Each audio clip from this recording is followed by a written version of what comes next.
Good morning, Harvest. My name is Kimberly, and here are some of the things that are happening at our church this week. Our church would like to connect with you. In the chat box or description box of this video, you will see a link that will take you to our online Connect card. Please let us know how our church can serve you and pray for you. We would like to invite you to our monthly prayer circle meeting this Wednesday night. This is the time for us to pray for our church, our families, and our community. If you have any prayer requests, please email Pastor Jerry.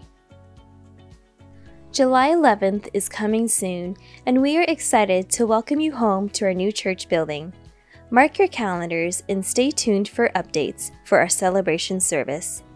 Also, continue to pray for our construction crew, as there are many things that need to be done before we are able to safely move into our building. Harvest thanks you for your ongoing support and generosity. You can send your tithes and offering through Zelle or to our church building. There are so many ways to get connected through our various ministries here at Harvest. To find out more information, please visit our website, harvestirvine.org. And now, here's Pastor Kevin with our message. Good morning, Harvest and visitors out there on Facebook Live and YouTube. My name's Pastor Kevin, if this is your first time tuning in. And we're doing something a little bit different today. In fact, we're doing something that we did at the beginning of the lockdown, and we just call it affectionately Home Church. If you guys remember at the beginning of the lockdown, we were all scrambling to figure out how to do church, especially you, Harvest, and I was able to jump in on a few of those services. And so we just took it home, and we're kind of in that same place again for a couple of reasons. The biggest one is that because Voyagers is opening back up, they need their space to do a lot of their ministries. But I think also for us, we feel like, look, we're a couple of weeks away from the building, and wouldn't it be great to end where we started, at home? So as we jump into the message today, you know, one thing we got to admit, we got to recognize is it's been a long road, Harvest.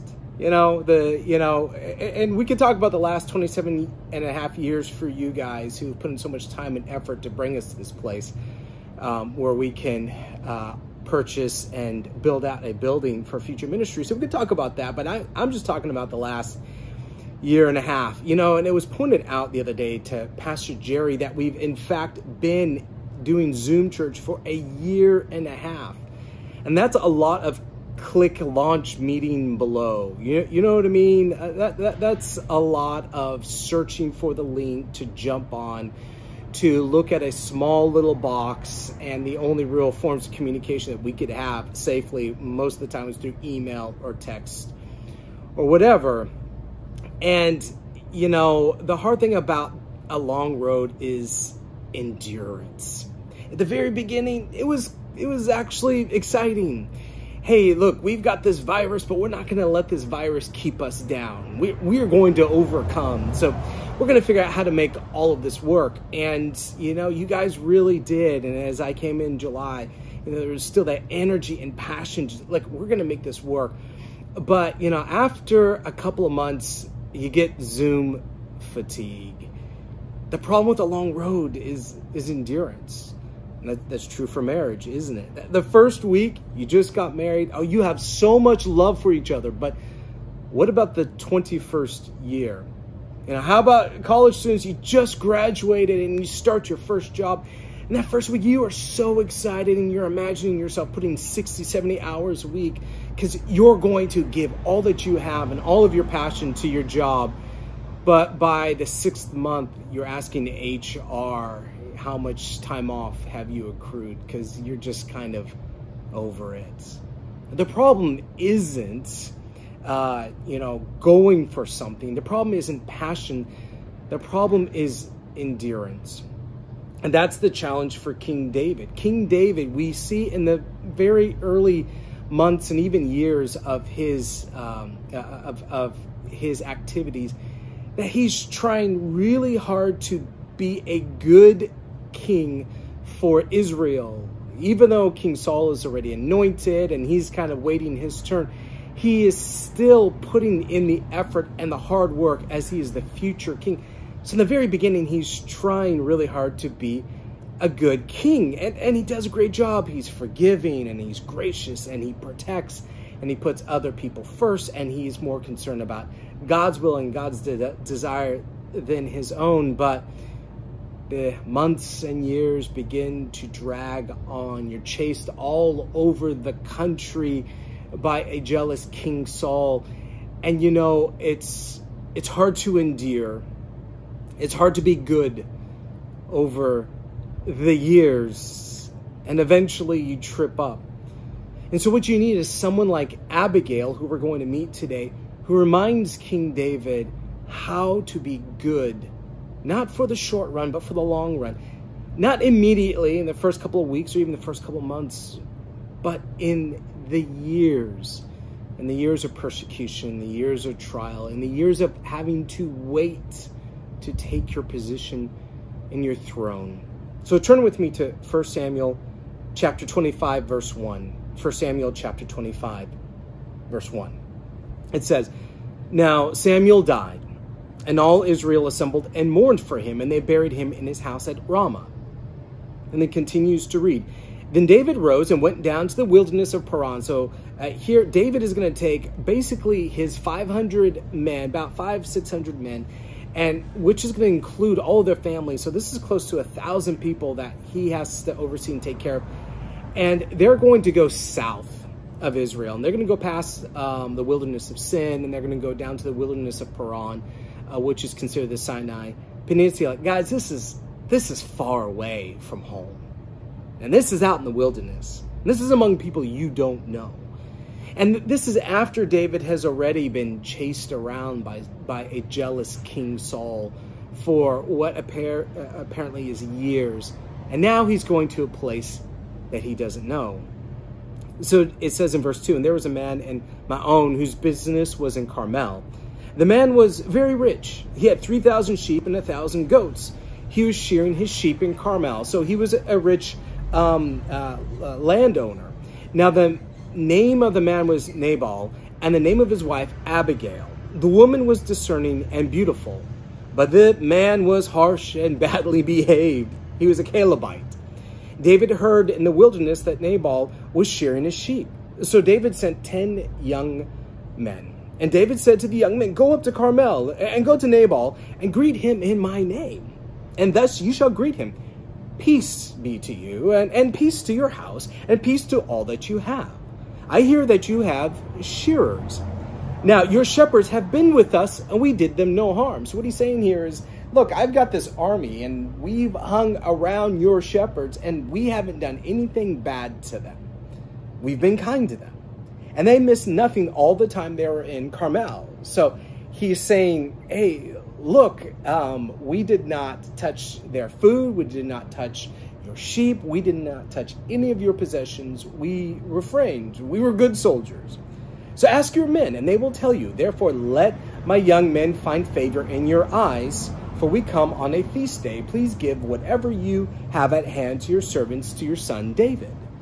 So basically, he's saying, not only did we not touch any of your possessions, we protected your shepherds. So we know that you're about to have a big old feast day, and the wine's going to be a-flowing, and you're going to be barbecuing your sheep. And we're asking, can you share some of that with us? Because our soldiers and their families are hungry. And we'll get into that a little bit later. Now, for us, what this sounds like is a shakedown, right? Sounds like the local gangster is saying, we've been protecting you, local shop owner, so we expect you to pay up. But that's not what's happening here. This wasn't a shakedown.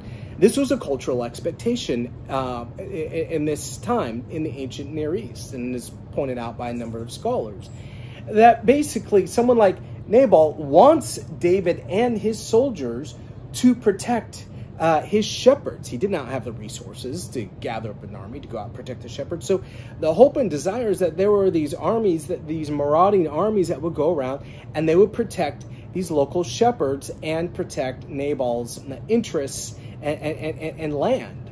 And so this was an expectation. And in exchange for their kindness, Nabal would share in some of the food, because the reason he even has sheep is because of men like David and his soldiers. So this was a natural relationship in that day and age, as Dr. Lang points out in his commentary.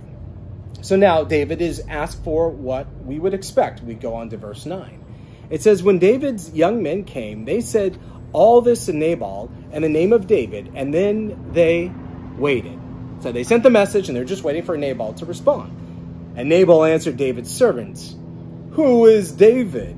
Who is the son of Jesse? There are many servants these days who are breaking away from their masters. So he's saying, look, there's many of these armies running around. They've broken away from some local king, and now, they just expect a handout. So we continue to read. Shall I take my bread and my water and my meat that I have killed from my shearers and give it to men who come from I do not know where? He's like, I don't know this guy. So David's young men turned away and came back and told him all this. Now there's a couple things we have to understand. Fair enough, Nabal may not know who David is, but he could have asked. He could have asked his shepherds, is this story true? The fact of the matter is, Nabal didn't want to share in his food. He didn't want to share in his resources. He was more than happy to allow these armies to go around and protect his shepherds so that he can have as many sheep at the time to share and the time for a festival. But he didn't want to pay up, so to speak. So what we're recognizing that is that Nabal is aware of the local justice system. He doesn't care. He is an unjust man. Now, for us, we might think, well, it's kind of sad. He's not a nice guy. He's not willing to share from his table. But, so goes life. But the truth is this is a dangerous thing that Nabal is saying. Because what he is effectively telling David and his men who have been wandering around the wilderness, who don't have any food or resources for themselves, he's basically telling them, you're going to have to starve. All of your women, all of your children, all of your soldiers are going to have to starve, even though they have served and protected me and my interests. So this is a dangerous thing for David and his soldiers. This injustice has some serious repercussions. So we continue on, verse 13. And David said to his men, every man strap on his sword. Well, that escalated quickly. And every man of them strapped on his sword. David also strapped on his sword. And about 400 men went up after David, while 200 remained with the baggage. It's escalated quickly. In the face of injustice, he's decided, you know what my response is? Death. Now, we should be a little surprised by David's response.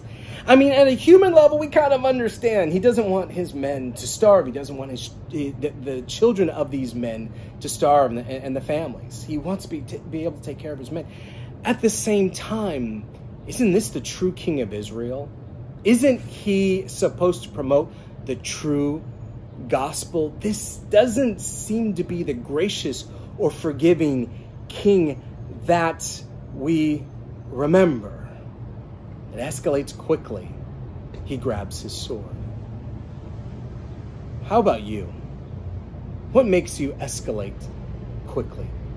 What makes you grab your sword? The road is long. You've been a disciple for Jesus for a very long time. And you thought, from day 1 or day 10 after you were baptized and you committed yourself to the faith, I can do this. I can be forgiving, I can be loving, all that stuff. But year 10, year 15, certain individuals make you grab your sword. Is it pettiness between individuals that just kind of triggers you? Is it people that waste your time, that abuse your time, that dismiss your needs in a situation? Is it someone who has done poor workmanship? You've given your money and your resources to an individual and they return you with poor workmanship. You have a thing right now in your mind. You have a person maybe right now in your mind that makes you escalate quickly and makes you grab your sword. So I'm going to just be a little transparent right now. The last couple of months, I think for a lot of people in ministry, we've been grabbing our sword emotionally. We've been escalating quickly because there are unique pressures to the world right now that are making them their way into the church. And the ministry leaders, we're really feeling it. We know there's been a ton of social unrest. We know that there's been a diverse response to the pandemic. One side says this thing, and one side says another thing.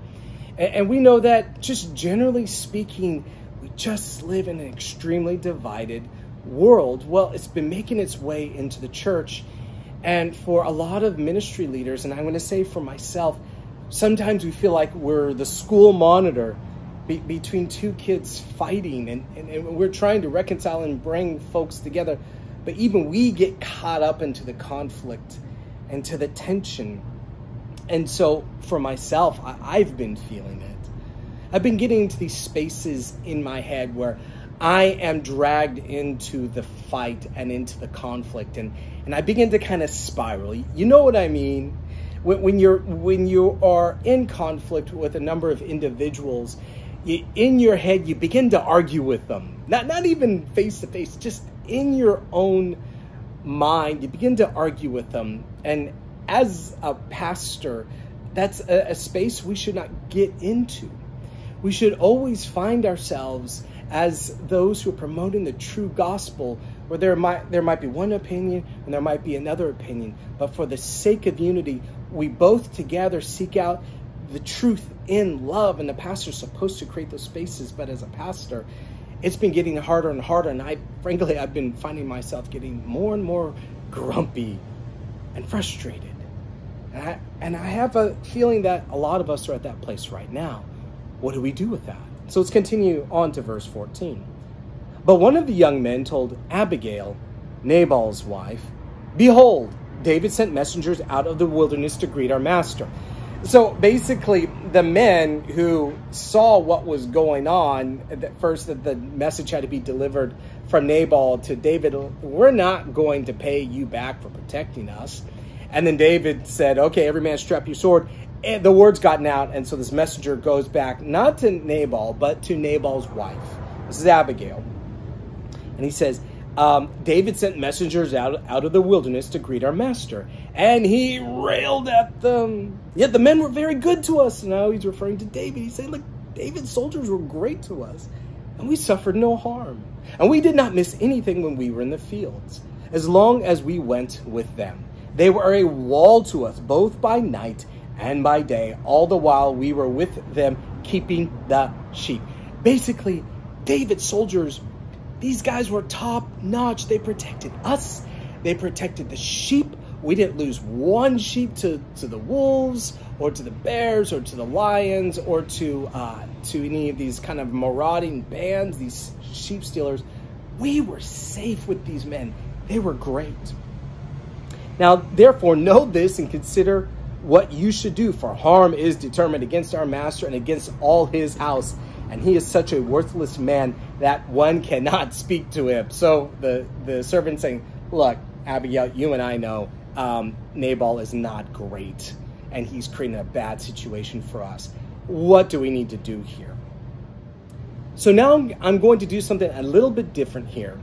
I'm going to read the verses out of order because I want to first show how David responds the wrong way, and then I'm going to show you how Abigail responds the right way. So we're going to jump down to verse 21. In the face of wrongdoing, David decides, I'm going to destroy life. That's my response. In the face of wrongdoing, I feel like my response is to destroy life. Verse 21, now David had said, surely in vain I have guarded all that this fellow has in the wilderness, so that nothing was missed of all that belonged to him. And he has also returned me evil for good. God do so to the enemies of David, and more also, if by morning I leave so much as one male of all who belong to him. So David says, I'm taking out Nabal and his men, all of the males. That sounds kind of, kind of sudden, and it feels like we're really escalating here, David, and this doesn't even seem fair. But what we see here is that David's response is revenge. It's not even justice, it's revenge, and that's what revenge does. So quickly, let's explore revenge. The first thing that we know about revenge is sweet. Let's be honest. Revenge is sweet. A letter to a neighbor reads, Dear Frank, we've been neighbors for 6 tumultuous years. When you borrowed my tiller, you returned it in pieces. When I was sick, you blasted rap music. And when your dog went to the bathroom all over my lawn, you laughed. I could go on. But I'm certainly not one to hold grudges.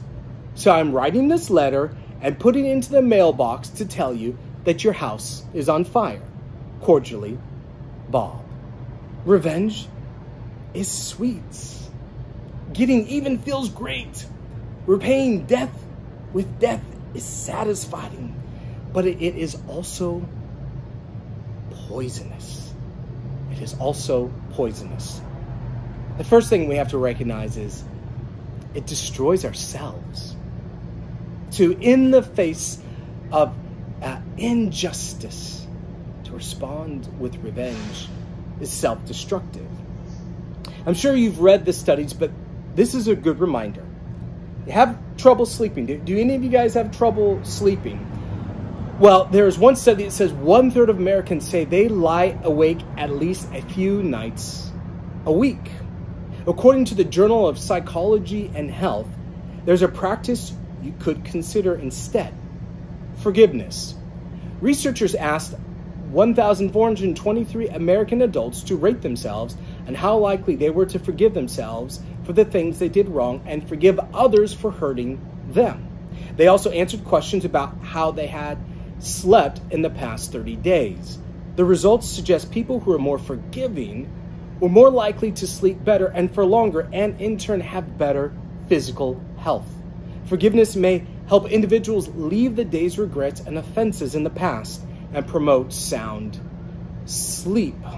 Otherwise, as many troubled sleepers have experienced, we might have too much on our minds to get any rest.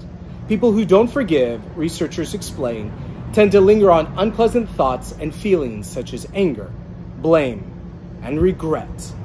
This can involve painful rumination, repetitive thoughts about distress. But more importantly, in the face of wrongdoing, destroying life only makes you an accomplice. So injustice basically means that that instead of doing the right thing, someone responds by destroying life, by doing something that's destructive. When we then in turn respond with revenge, we respond to their destruction of life with our own destruction of life. We're just like them. Now, this is great, but I've not really answered in the positive. How do we endure? Because to be forgiving in the first week of our faith, to be forgiving in the first week of our marriage, to be forgiving in the first month or even the first year is fine. But how can you be forgiving in year 10 and year 20? And this is where Abigail comes in. She teaches David that in the face of wrongdoing, you give life. You give life. So let's continue to read. And we're going to jump back to verse 18. Then Abigail made haste and took 200 loaves and 2 skins of wine and 5 sheep already prepared and 5 seahs of parched grain and 100 clusters of raisins and 200 cakes of figs and laid them on donkeys.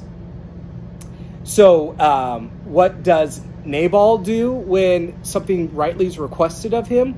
He dismisses the request, so he gives death. And what does David do when injustice has been enacted on him? He responds with more death. But what does Abigail do in this situation where the only response that anyone has given at this point is death, death, and more death?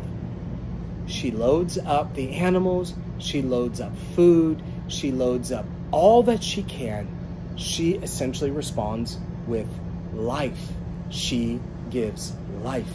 Verse 19, and she said to her young men, "Go in before me. Behold, I come after you." But she did not tell her husband Nabal. She couldn't. He was that kind of guy. Verse 20, and as she rode on the donkey and came down under cover of the mountain, behold, David and his men came down toward her, and she met them. And what we're going to see now is Abigail brings this food and resources and really what David actually needed. Now, he didn't need revenge. He needed food, right? He didn't need to enact destruction. He needed life. So Abigail follows one of God's key responses to wrongdoing: bring life. Instead of joining David's bloodlust, she figures out how she can bring life into a situation, and she does. So let me say this to us. Nothing drains the toxic bitterness of unforgiveness by deciding to respond to your situation by giving life. It's what David should have done, and it's what Abigail is doing. And nothing builds my forgiveness muscle over the years, not week one, not the first month, but over the years, by simply training myself that whenever I'm attacked, that I respond by giving life. So sometimes what this means is that when your enemy comes after you, that you respond by giving life to them. And if you have that opportunity, do it. But let's be honest, sometimes you don't have that opportunity. So if you feel attacked, if you feel betrayed, if you feel taken advantage of in whatever way, but you can't do anything directly for your enemy, then I want you to look at your life right now and say, well, what else can I bring life to? I'm not going to allow what this person has done to me to send me into this kind of like death spiral where I can ruminate and get bitter and get angry. And then in some way, if I can enact revenge, I will. I'm not going to do that. You know what I'm going to do is I'm going to look at the landscape of my life and I'm going to say, I'm going to bring life to something, whether it's to my enemy or to something. Sometimes it's just saying, you know, I'm dealing with this person and I can't handle it. I'm going to go spend an hour with my kid. I've done that. I'm like, you know, I've just got some stuff that's on my mind and it's really beginning to drag me down. I'm just going to go spend time with Malachi and I'm going to bring life to him. And you know, sometimes maybe it's the neighbor that no one ever calls on. Or maybe it's the congregation member that's often overlooked, giving them a call and saying, can we go and grab coffee, as a way to draw your attention away from revenge and trying to get back to someone and say, I'm going to give life in some way. Responding to death by saying, I'm going to give life, is the gospel way. It's exactly what Jesus did on the cross. And now I did something this week that may not seem obvious to some of you guys initially, but I knew it was good and true for me. And so in the middle of just a lot of little conflicts that have continued to build over the last couple of months because of the world we live in, I kind of hit a point, and I think it was like Tuesday. I was just like, you guys ever get to the moment like, can't handle it? And I knew what I wanted to do. At first, I wanted to sit and stew and get angry. And then I wanted to go veg out and kind of lose myself, just numb myself in front of the TV. But I knew that none of those solutions was going to help me. And I also knew that there was no real thing I could do in response to the conflict at this moment. I just didn't have that option. And so how do I handle this in a healthy way? And I said, well, what can I do that's life-giving? Something small. It doesn't have to be big. It doesn't have to be massive. I don't have to go join a nonprofit. I serve a nonprofit, so I don't have to go do that. What can I do that is just in some small way life-giving? So you know what I did? I fired up my 3D printer. See, a friend of mine gave me a 3D printer a year ago, And I'd never used it because I was just too busy. So I said, you know what? I'm going to fire up my 3D printer and I'm just going to print something. I'm going to make something. That's something positive, bringing something into this world, a little moment of joy and delight for myself and I think for other people. So I did. And so I 3D printed, of course. The first thing I had to 3D print was the Superman insignia because, that's me. If you know my family growing up, this is everything for McGill. So the Superman insignia. And then the next thing was the Enterprise NCC-1701D class model, Enterprise from Star Trek Next Generation. And of course, the Starfleet badge. And so as I took these files and I downloaded them to my SD card and I inserted them into the 3D printer, and I took my mind away from the things and the frustrations and I focused on just bringing a little life to the world, I could feel myself letting go. I could feel myself able to forgive. Printing this is not forgiveness. We can't confuse the things.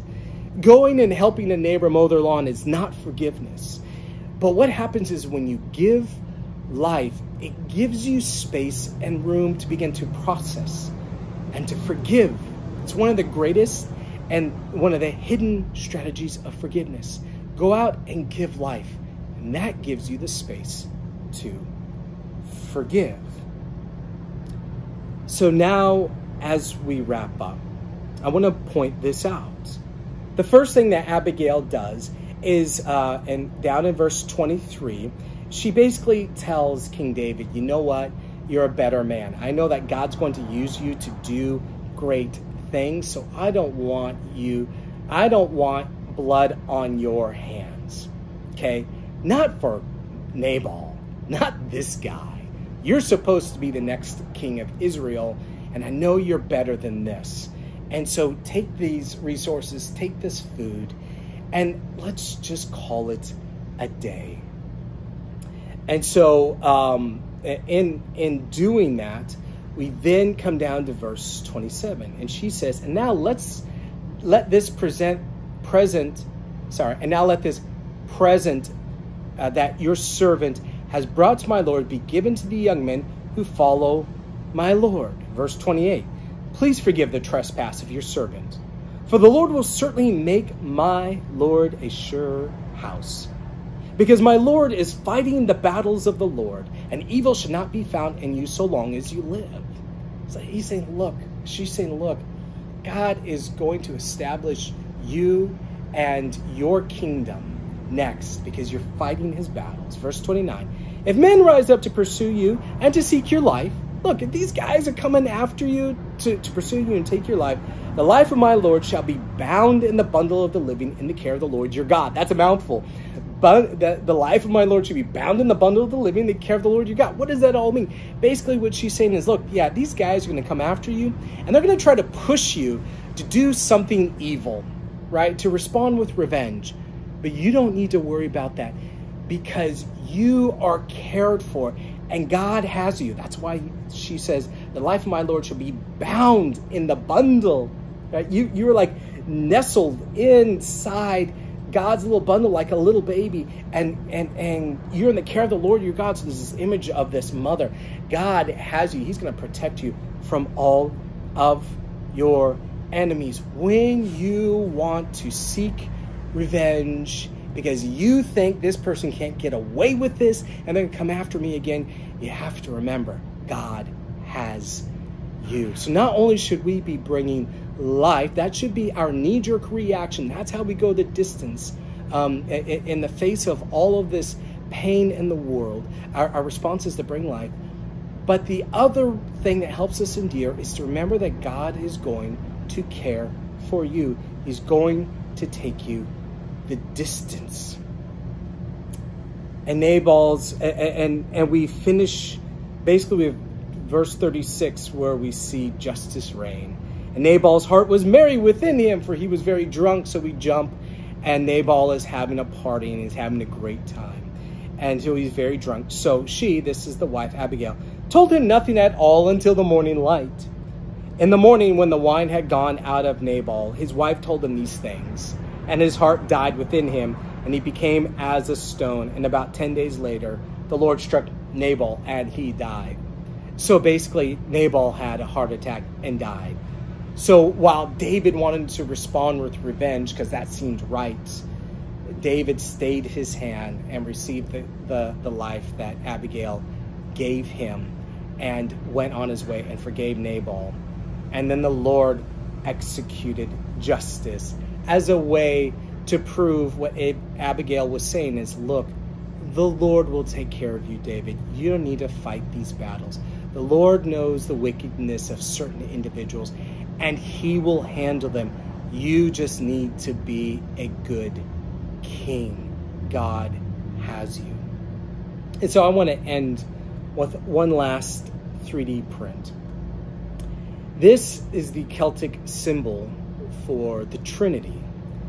And it's often associated, the Celtic monks would use it. It's often associated with St. Patrick, and it's often associated with a blessing from St. Patrick. Now, this blessing says everything that Abigail just said.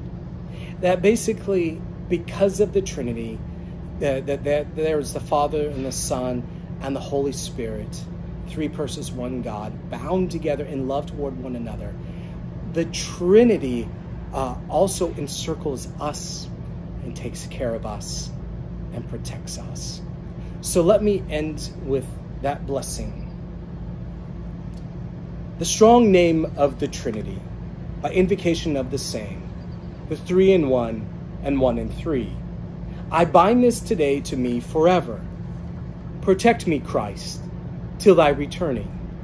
Christ be with me, Christ within me, Christ behind me, Christ before me, Christ beside me, Christ to win me, Christ to comfort me and restore me, Christ beneath me, Christ above me, Christ in quiet, Christ in danger, Christ in heart of all that love me, Christ in mouth of friend and stranger.